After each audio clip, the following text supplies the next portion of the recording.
ఇది దాశరథి గారి శత జయంతి సంవత్సరం. 100 సంవత్సరాలు నిండినై దాశరథి గారు వారి యొక్క పుణ్య జన్మనెత్తి. మరి వారు మన తెలంగాణ స్వతంత్రం కోసం పోరాటం చేసినటువంటి వ్యక్తి.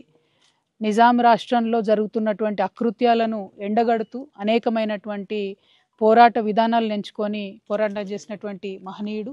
ఆయన కళాన్ని జుల్పించి ప్రజలందరినీ కూడా ఆ కాలంలో జాగృతం చేసినటువంటి వ్యక్తి. మరి ఈ కిల్లా రామాలయంలో ఇప్పటి వరకు అన్న చెప్పినట్టుగా మరి ఆనాడు నిజాంకి వ్యతిరేకంగా పనిచేసినటువంటి స్వతంత్ర ఉద్యమ యోధులందరినీ కూడా ఇక్కడ బంధించి పెట్టినటువంటి అంశం మనందరికీ తెలిసిందే. దాశరథి గారిని, వట్టుకోట ఆళ్వార్ స్వామి గారిని ఇద్దరిని కూడా ఒకే బ్యారాక్లో పెడితే మరి అన్న చెప్పినట్టుగా ఆజాన్ బహుడైనటువంటి వట్టికోట భుజాల మీద ఎక్కి దాశరథి గారు నా తెలంగాణ కోటి రతనాల వీణ రాసింది మన నిజామాబాద్ గడ్డ అని మనందరం కూడా గర్వంగా అనేక సార్లు చెప్పుకున్నటువంటి సందర్భం. మరి ఆ సీన్ మొత్తం రీక్రియేట్ చేయాలి. ఈ కిల్లా రామాలయం జైల్లో దాశరథి గారి ప్రతిమను, వట్టికోట ఆళ్వార్ స్వామి గారి ప్రతిమను, అట్లానే గోడ మీద నా తెలంగాణ కోటి రత్నాల వీణ రాసి మరి ఆనాడు నిజాం సైనికులుగా కూడా వేషధారణ ఉన్నటువంటి వాళ్ళన్నీ కూడా రెడీ చేపించి పెట్టడం జరిగింది. అట్లానే దాశరథి గారి విగ్రహాన్ని కూడా మరి ఇక్కడ ఈ మధ్యలో ఉన్నటువంటి మండపంలో పెట్టి ఈ ప్రాంగణం అంతా కూడా నిజామాబాద్ జిల్లాలో ఉండేటటువంటి కవిమిత్రులకు, రచయితలకు, అట్లానే తెలంగాణ ఉద్యమకారులందరికీ కూడా ఇది ఒక మంచి స్థానం కావాలి, ఇక్కడ నుంచి చైతన్యం పుట్టాలనేటటువంటి సదుద్దేశంతో కేసీఆర్ గారి ప్రభుత్వం ఉన్నటువంటి సందర్భంలో ఇక్కడ డెవలప్మెంట్ కార్యక్రమాలని చేపట్టడం జరిగింది. పర్సనల్గా ఎమ్మెల్సీగా కూడా నేను నా ఎమ్మెల్సీ ఫండ్స్ నుంచి కూడా ఒక 40 లక్షల రూపాయలు ఇచ్చి ప్రత్యేకించి మొత్తం కూడా ఎక్కడెక్కడైతే లీకేజెస్ ఉన్నాయో వాటిని ఫిక్స్ చేసి చేయడం జరిగింది. సరే, అనుకోకుండా మా ప్రభుత్వం మరి మారిపోయినటువంటి సందర్భంలో ఇక్కడ శత జయంతి సంవత్సరం వచ్చింది. నిజానికి ఇప్పుడున్నటువంటి ప్రభుత్వం దాశరథి గారి శత జయంతి ఉత్సవాలను చాలా పెద్ద ఎత్తున నిర్వహించాల్సి ఉండే. మేము గత కొన్ని నెలలుగా గుర్తు చేస్తున్నాం ప్రభుత్వానికి. కౌన్సిల్లో కూడా ఎమ్మెల్సీగా నేను చాలాసార్లు మాట్లాడాను. దాశరథి గారు చాలా గొప్ప వ్యక్తి, మన తెలంగాణ యొక్క వారసత్వ సంపద దాశరథి గారు.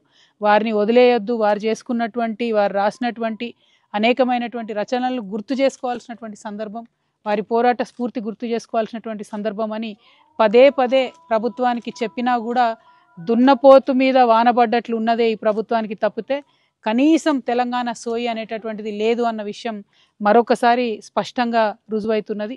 నిన్నగాక మొన్న బిరుదరాజు రామరాజు గారిది కూడా శత జయంతి సంవత్సరం జరిగింది. దాన్ని కూడా ఈ ప్రభుత్వం పట్టించుకోలేదు. ఇప్పుడు దాశరథి గారి శత జయంతి సంవత్సరం జరుగుతుంది. మరి అనేక సార్లు గుర్తు చేసినా కూడా పట్టించుకుంటలేదు. మా జిల్లాకు, మన నిజామాబాద్ జిల్లాకు బాగా అవినాభావమైనటువంటి సంబంధం దాశరథి గారికి ఉంది కాబట్టి మా గుండె కొట్టుకుంటుంది. మేము పదే పదే రిక్వెస్ట్ చేస్తున్నాం. జిల్లా కలెక్టర్ గారికి కూడా మళ్ళొకసారి రిక్వెస్ట్ చేస్తున్నాం. జూలై 22వ తారీఖు నాడు దాశరథి గారి జయంతి ఉత్సవాలు ఉంటాయి. కనీసం ఆ రోజన్నా, లేకపోతే ఈ నెల, వచ్చే నెల అన్నా కవిమిత్రుల్ని పిలిచి సన్మానం చేస్తారా, లేకపోతే దాశరథి గారి స్పిరిట్ ప్రతిబింబించే విధంగా కార్యక్రమాలు ఎట్లా రూపకల్పన చేస్తారన్నటువంటిది జిల్లా కలెక్టర్ గారు కూడా చాలా సీరియస్గా తీసుకోవాల్సిందిగా ఈ సందర్భంగా మేము విజ్ఞప్తి చేస్తూ ఉన్నాం. మేము ప్రభుత్వాన్ని డిమాండ్ చేస్తూ ఉన్నాం. దాశరథి గారు మన తెలంగాణ మట్టిలో పుట్టినటువంటి మాణిక్యం. ఆయన అనేకమైనటువంటి సినిమా పాటలు కూడా రాసిండ్రు, స్వతంత్ర ఉద్యమంలో కూడా పాల్గొన్నారు. అనేక రకమైనటువంటి కవితా రూపాలను, నవలలను, నవలికలను ఆయన యొక్క ప్రతిభ అన్నది ఇంత అంత అని చెప్పలేనటువంటిది. అవన్నిటినీ కూడా ఇప్పటి తరానికి పరిచయం చేయాల్సినటువంటి బాధ్యత మాత్రం ప్రభుత్వం మీద ఉంటుంది. కానీ ఆ బాధ్యతని ఇవాళ ప్రభుత్వం విస్మరించడం, ఇప్పుడున్నటువంటి కాంగ్రెస్ పార్టీ తెలంగాణ సోయి లేకుండా, తెలంగాణ వాసనంటూ లేకుండా పరిపాలన చేయడం నిజంగా కూడా మన దురదృష్టం. మేము వేచి చూస్తాం. జూలై మొదటి వారం వరకు కూడా ప్రభుత్వం నుంచి ప్రకటన వస్తుందేమో వేచి చూస్తాం.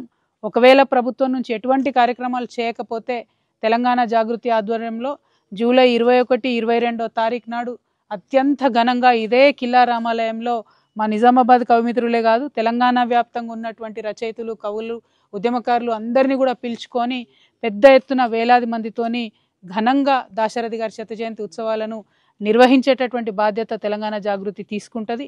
కానీ నిజంగా కూడా కోరుకుంటున్న ఒక తెలంగాణ బిడ్డగా ప్రభుత్వం స్పందించాలి. శంఖంలో పోస్తేనే తీర్థమవుతుంది, ప్రభుత్వం గౌరవిస్తేనే బాగుంటుంది. శత జయంతి సంవత్సరం దాశరథి గారిని విస్మరించి చరిత్రహీనులుగా మిగలవద్దని చెప్పి నేను ఈ ప్రభుత్వానికి హెచ్చరిక చేస్తూ ఉన్నాను. మరి వారు ఆ పని చేయకపోతే మాత్రం ఇదే నిజామాబాద్లో ఇదే కిల్లా రామాలయంలో అంగరంగ వైభవంగా దాశరథి గారి జయంతిని మరి మేమందరం కూడా కలిసి నిర్వహించుకుంటాం. దానిలో ప్రధాన పాత్ర తెలంగాణ జాగృతి పోషిస్తుందని ఈ సందర్భంగా నేను తెలియజేస్తా ఉన్నాను. ఒక పక్క తెలంగాణ సోయిని విస్మరించారు, ఇంకొక పక్క గత 2 రోజులుగా నేను జిల్లాలో చూస్తూ ఉన్నాను, అనేక చోట్ల వడ్లు ఇంకా కూడా కొనుగోలు చేయనటువంటి పరిస్థితి కనబడుతున్నది. రేషన్ షాపులలో 2-3 నెలలైనా కూడా రేషన్ ఇయ్యనటువంటి పరిస్థితి కనబడుతున్నది. మరి అనేకమైనటువంటి వాగ్దానాలు చేసి విస్మరిస్తున్నటువంటి ఈ ప్రభుత్వాన్ని మరి ప్రజలందరూ కూడా ప్రశ్నించేటటువంటి సందర్భం ఆసన్నమవుతున్నదని సుస్పష్టంగా అర్థమవుతున్నది. నేను జిల్లా కలెక్టర్ గారికి, ముఖ్యమంత్రి గారికి కూడా డిమాండ్ చేస్తూ ఉన్నాను. రేషన్ షాప్లో అత్యంత పేదవారు పోతారు కాబట్టి ఖచ్చితంగా రేషన్ రెగ్యులర్గా అందుబాటులో ఉండే విధంగా చూడాలని చెప్పి డిమాండ్ చేస్తున్నాను.